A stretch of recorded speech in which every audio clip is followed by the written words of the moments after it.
Oh, say, can you see by the dawn's early light what so proudly we hailed at the twilight's last gleaming, whose broad stripes and bright stars through the perilous fight o'er the ramparts we watched were so gallantly streaming, and the rocket's red glare, the bombs bursting in air, gave proof through the night that our flag was still there. Oh, say does that star-spangled banner yet wave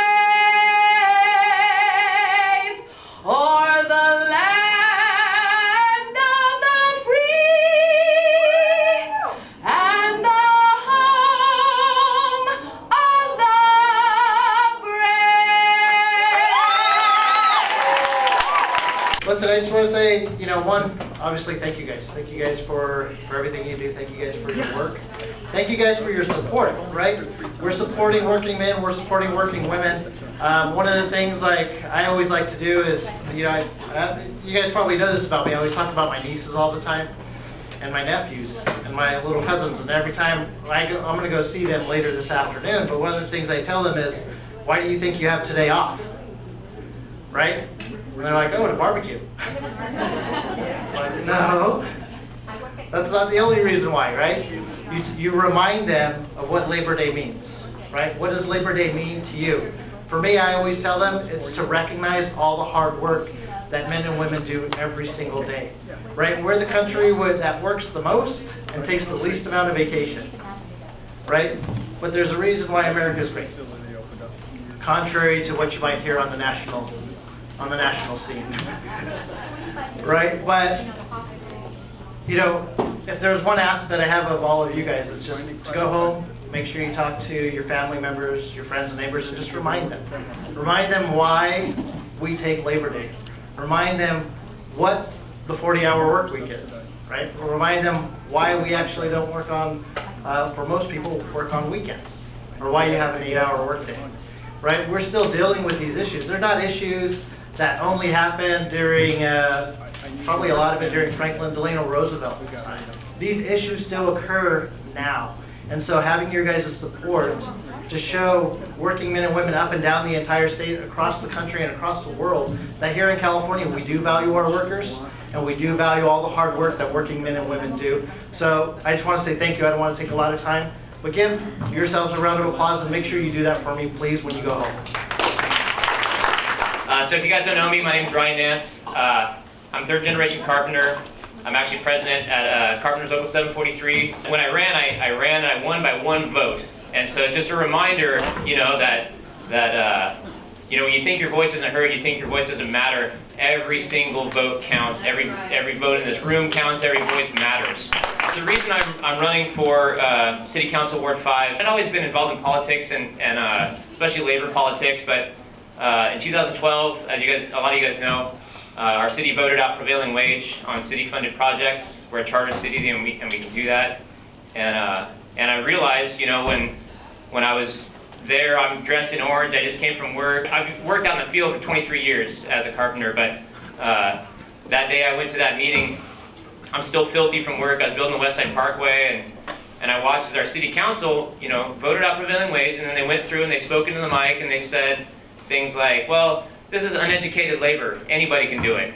Right? And I'm standing there, I'm thinking, I just built the bridge you drove over. I don't understand, And then the next person speaks in the mic and they say, well, these things were important back in the 60s, but they don't matter anymore. And I just think, I just built the school that you put your kids in, you want the benefits of educated labor, but you don't want to pay for it, right? You don't want to honor it and you don't want to respect it. And that's when I came home and I told my wife, I'm going to take one of those dudes' jobs. I'm telling you right now. And this was 2012, and we did a little bit more of an activist thing. My wife and I went, she went to the city clerk's office and got my paperwork, and I ran as a write-in candidate back in 2012. But I learned a lot of things back in 2012. If I want to do this legitimate, if I want to actually, I can either be a little clanging bell or I can actually make a difference. And so I dedicated my life to being on the ballot. That I could actually go and people take me seriously. So since 2012, we spent our life renegotiating things. I became a carpenter instructor so that I had the time, if I did win, to be able to do the committees and the things that it takes to actually be a legitimate city council member. And it's going great. We're making a ton of progress. We've gotten a lot of support lately. But real quick, I wanted to read you guys this.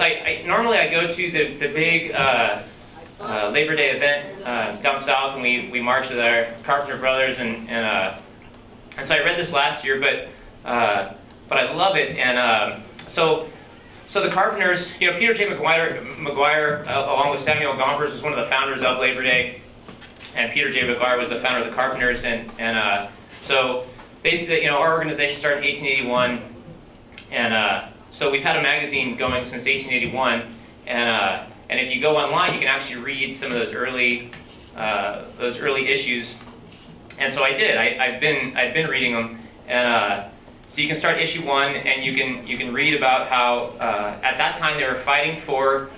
They were doing 6-day work weeks, but they were fighting to get half days on Saturday. So it was a major success when we only had to work half a day on Saturday. This is wonderful, and they were treating it like we won. We won the battle. The fight's over.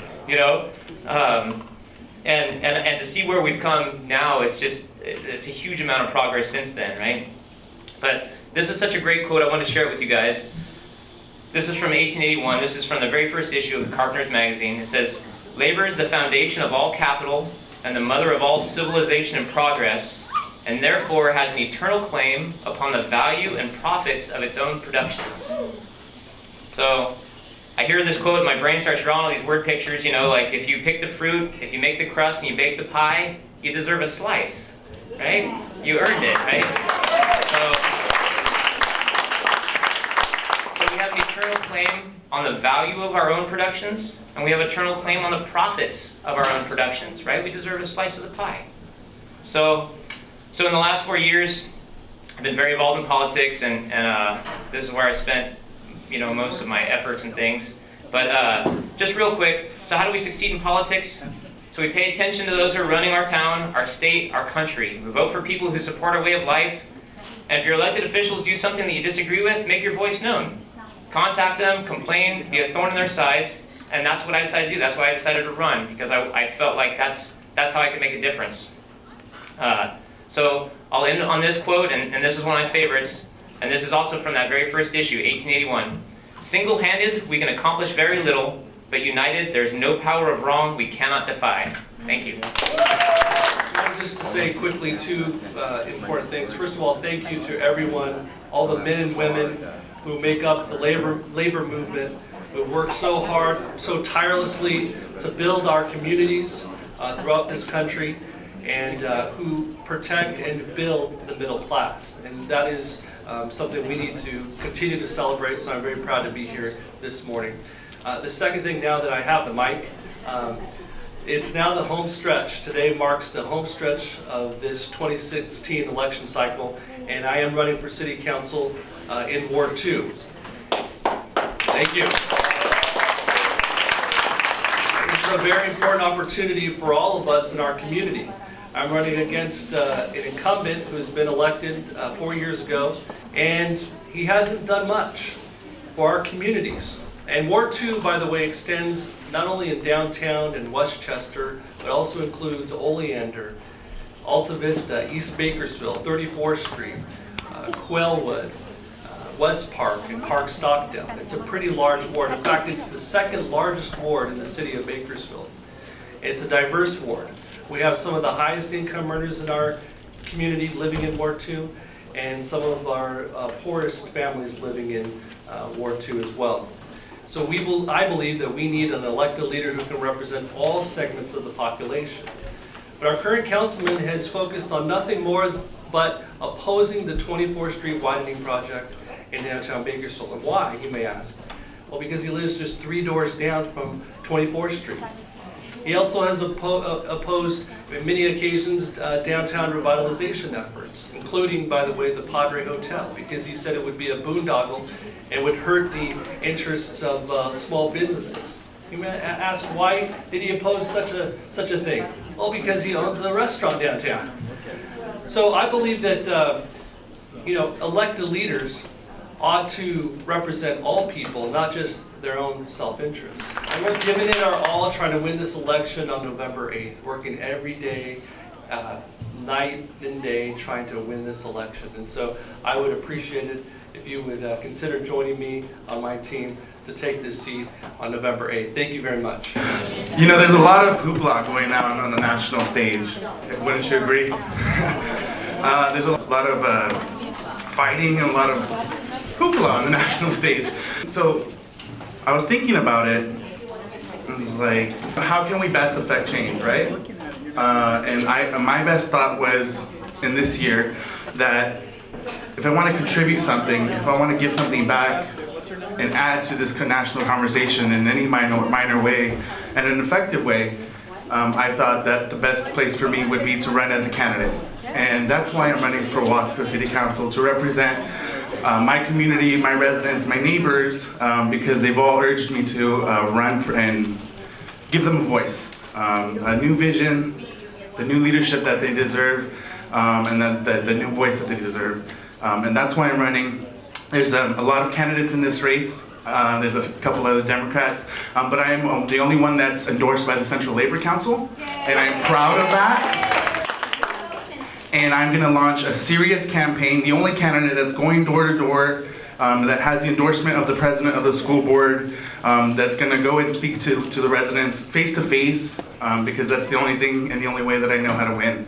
And with your help, I can get there. So if you can, visit alexgarcia.com to show your support. Thank you guys, and have a happy Labor Day. So I'm so excited to be here, Labor Day, where we celebrate work and work that is rewarded.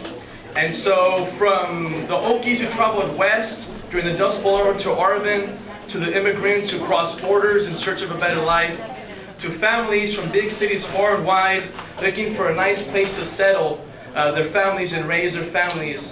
Arvin and the Central Valley has been a place where the American dream relies on work and hard work. The idea that if we work hard and if that work is rewarded and that if we play by the rules, we can give our kids a better life than we had for ourselves.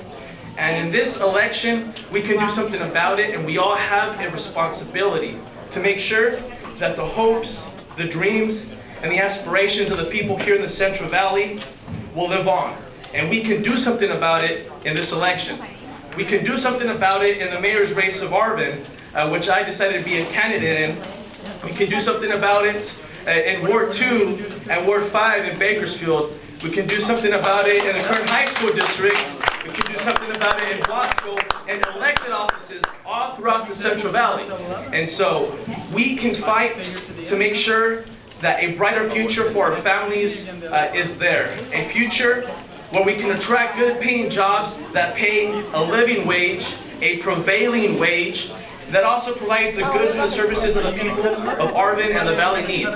We can fight for a future where we protect the air that we breathe, the water that we drink, and the food that we eat. A future where we fight for our fair share of tax dollars to invest in our roads and our schools and our parks.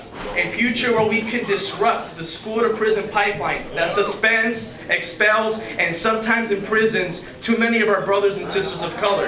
That future is within our grasp, and a future where we protect working families, where we expand paid family leave, where we provide child care for working families, and where we continue fighting for overtime for farm workers. And I just want to say, and I want to tell Rudy Salas, Assembly Member, thank you for your vote for overtime on the farm workers. I know every single time I saw him, whether it was on DWK, luncheon on Twitter, Facebook, I kept on asking him, you gotta vote for overtime, and I'm glad that he did. And so, if we look at how we can make this future reality and what we can do in this election, we just gotta look to the labor movement and how they did it. Block by block, step by step, every person working hard, knocking on doors, talking to voters, standing up to the politicians who don't represent working families, right? Or regardless of the party that they represent. And so we can do this in this election, and I look forward to having a successful November. If you guys want to support my campaign in Arvin, get out your cell phones, text LABOR to 661-437-3001. All right, or you can go ahead and sign up in the sign-up sheet that's going around, all right? So I want to thank you guys. We can do this. We can fight for working families, and we can make the Central Valley even greater than it already is. Thank you. Hi, good morning. Good morning. I want to start off by doing a couple of thank yous. First, thank you to all the union brothers and sisters for all the hard work that you do year-round. Today is your day. Today is to celebrate you and to honor you and to thank you for holding up our communities and our economies and for continuing to move us forward. I would also like to say thank you to the many familiar faces that are here that have come and done phone banking and walking and putting packets together for us, helping us to organize our communities, helping us to get our votes out. Thank you so much for your help. We are not done yet. I still need your help. So please keep coming. Please. I know you guys work hard and long days, and at the end of the day you walk into my office and ask, you show me your hands and you ask, what can I do to help? And it's amazing. So thank you, thank you. Please keep coming. I still need you. We still have a lot of work to do. I just want to let you guys know that we're working hard. We're moving forward. You know, we go out into these communities and a lot of them have been untouched. They've never had a candidate come speak to them. They've never had any kind of volunteer training. So we go out there with precinct packets and, you know, just give them a basic rundown of how to knock door to door. And they're starving for structure. They're starving for tools to affect change in their communities.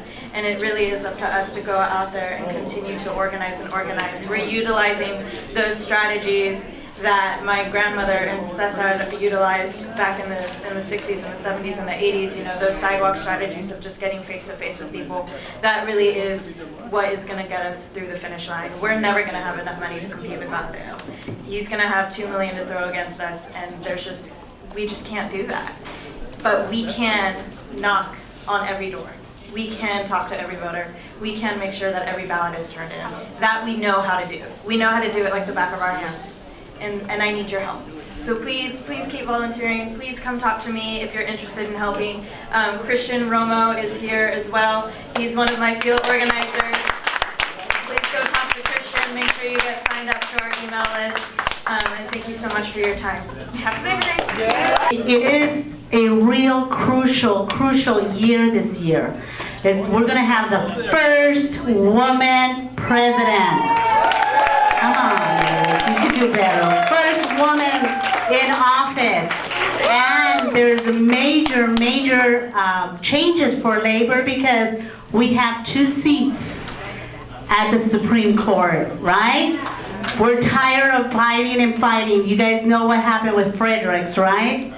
And if you don't know, get this information. So we're tired of fighting amongst those big corporates. So it is really crucial that you guys sign up and help us. Talk is cheap. I endorse someone. I want to, I like this guy. I want to, vote for him. But talk is cheap if you don't really get out there and help, phone bank, walk, and do the work. So we're really asking that you guys sign up. The sheet should be going around because we're not going to do the talk is cheap. We're really going to endorse our people. This is one of the biggest time. How many of you guys ever worked for immigration?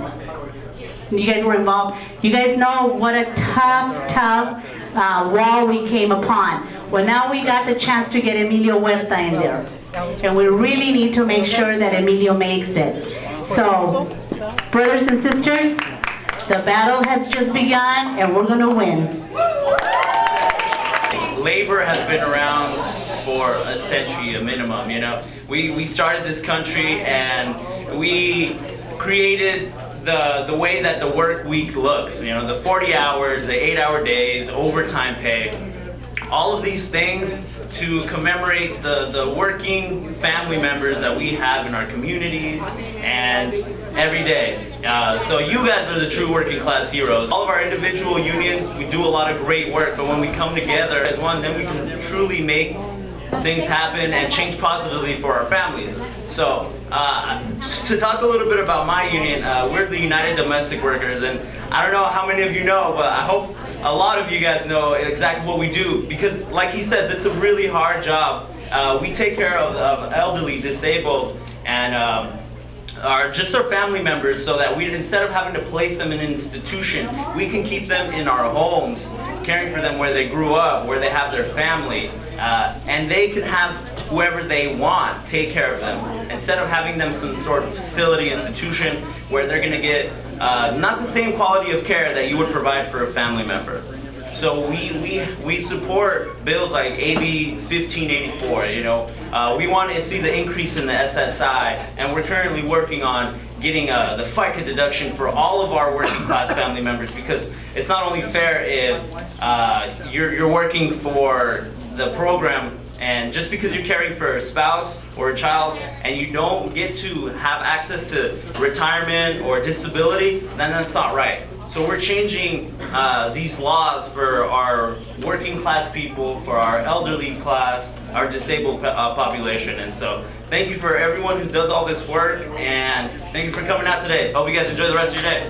Well, on behalf of the California Nurses Association, and I'm sure that most of you have been touched by a nurse at one time or another, and if not, you will be. So on behalf of the nurses, I work at Memorial. On behalf of the Dignity Nurses, represented by CNA, that's Mercy Southwest, and Memorial. But as you all know, our hands go far beyond the hospital, right? We're the soccer moms, we're the neighborhood nurse, and we are putting laws in place to protect you, the public. Many things that we do behind the scenes when you're laying in the hospital bed, you don't even know. So know that we're there to fight for you. We put laws in place for you, and we are here, and we're not going away. And our union, though may be smaller in comparison, we are very mighty, and we're a force to be reckoned with. So know that your nurses are behind you, and we want to make sure that you have a happy Labor Day. We know how hard everybody works, and we know that especially in the hospitals or the prisons, the 24/7 job, taking care of the sick and injured, we will be there for you, and have a happy Labor Day. Next to the stage will be another affiliate of the Labor Council, this time not a union. This is actually one of our young worker wings. What has been very apparent to organized labor in the last, say, decade or two is that there's a huge age gap. There's a big age gap between the established baby boomer generation and my generation, which is known as millennials. There are a number of factors to this. Education is part of it. We grow up in Kern County here, which is not too friendly to unions. Neither is the curriculum here. I never heard about unions, anything positive at least, until I got my first union job at 19. We need to capture the youth of this community. If we lose the millennial generation, folks, we lose this fight, we lose this movement. So it is imperative that we organize, that we continue to embrace our youth, and we educate them on what unions are and why it is important to be in a union job. Yeah. Millennials aren't involved enough in the labor movement. They don't know about it. A lot of people look at today as a day, as Rudy said earlier, to barbecue. They don't know about all the struggles, all of the time that people like you have put in to make sure that we have things like a weekend, like an 8-hour workday, like overtime for farm workers. Basically what we're here to do is to engage our youth in the community. Josh Stinner is actually heading up our community garden on MLK Street. That's 407 MLK, and he's out there every Saturday morning, and he's got a really good green thumb. I know the bacon was really good. He's been sprouting stuff left and right out of the ground there that used to be an empty lot. So if you have youth in your family that you want to get involved, please have them come to a YPC meeting. We can get them involved in a campaign, we can get them involved in some community organizing, and that's really what we're about. We need to educate our youth about why we're here and why we are fighting and what we're fighting for, because a lot of the times we just take all of this for granted. That's basically all I've got for you, and I hope you enjoy the rest of your Labor Day. Thank you for all your work, because I definitely don't take it for granted. Thank you so much.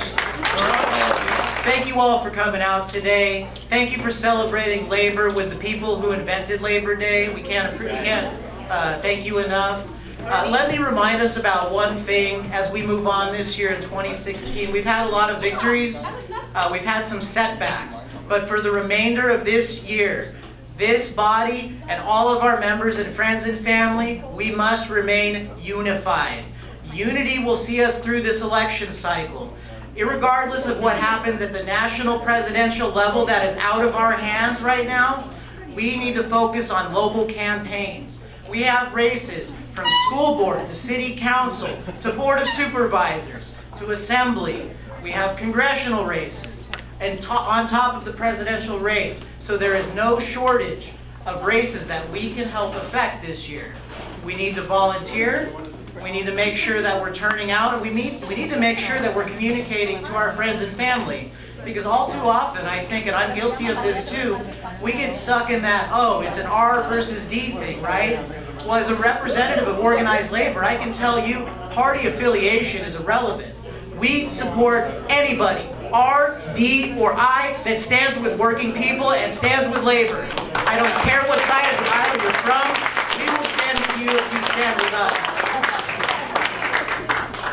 And again, as union people, we need to remember that, because sometimes we think of ourselves as the progressive warriors that are going to come in, swoop in, and save everybody. Some of our unions, though, have membership that have 50, 60, 75% Republican membership. That does not make them bad members. That makes them members that we must ensure we, as organized labor, are educating our members. If our members are voting against their own interests, then shame on us for not educating them well enough. It is up to us, as the leaders in our community, to stand up and talk about issues, messaging, not party, not political drama, but let's focus on what's going to lift up working people. Let's focus on what's going to lift up the middle class. Let's focus on what's going to lift up the working class in our community in Kern County. Thank you, everybody. Have a happy Labor Day. Please be safe and sane, as they say.